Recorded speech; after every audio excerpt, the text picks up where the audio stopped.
Today's treasure tale request goes out to Red Beam 58, who wanted to know if I had any treasure tales in the Michigan area.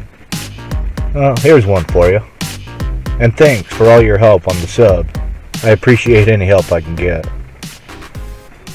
For countless years, people have used silver and gold as their primary currency. And over those years, some of it was lost, stashed, or otherwise taken and hidden from history. These are the stories of America's buried treasures in your neck of the woods.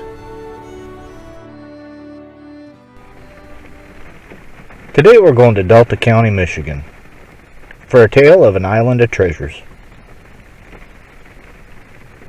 There are at least a few treasure stories associated with a small, unoccupied island on Lake Michigan, south of Summer Island in Green Bay, 25 miles southeast of Escanaba, is Poverty Island.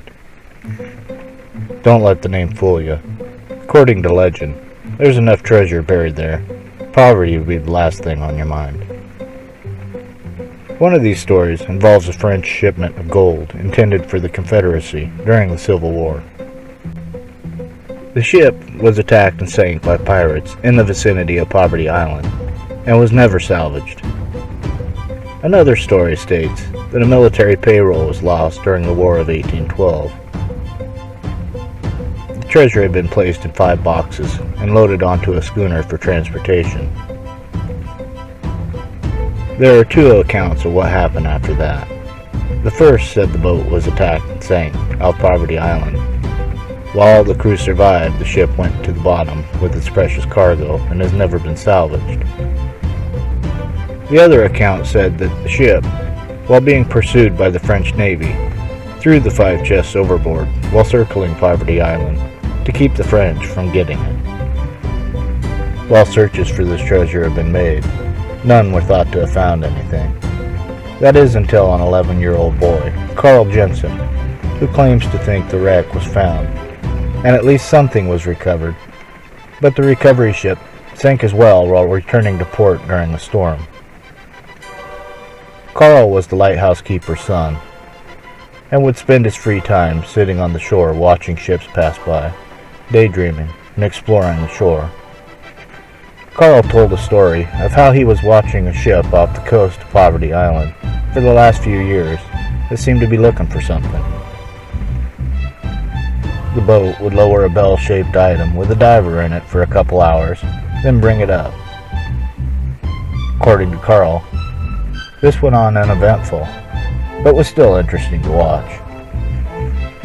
Carl said that one day he was on the beach watching as the storm was starting to move in.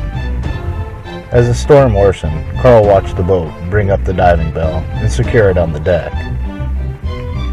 But unlike every other time before, the diver came out yelling and cheering. They began unloading boxes that Carl said took 2 men to move. Others on the ship were toasting beer bottles and celebrating. The boat started moving back to port, but by this time the storm was upon them. Carl returned home to tell his father the story. As the ship moved to the port, the intensity of the storm overtook her. The ship sank to the bottom with its newly discovered cargo. The salvage team aboard the ship all escaped on a lifeboat, but the loss of the ship and equipment, they could never afford a recovery operation. It said the diving bell washed up on the beach. Local kids played in it for years, until a fierce winter storm washed it back out to sea. It said other recovery teams have searched, but nothing yet has been found. I myself would think that if a diving bell can wash up on the beach, so could a few of those coins.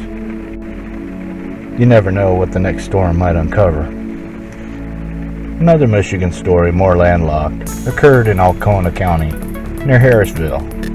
While the story is vague, it says that according to local legend, there was a small gold strike in the area around 1912.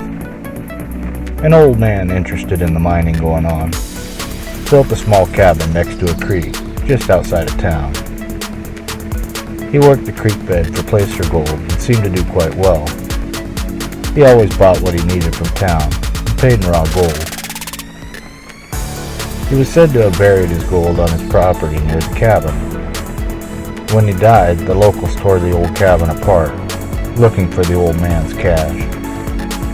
But it was never found. Maybe a local library may have more information than the account I read. Could be an epic find. Good luck, happy hunting, keep on digging it.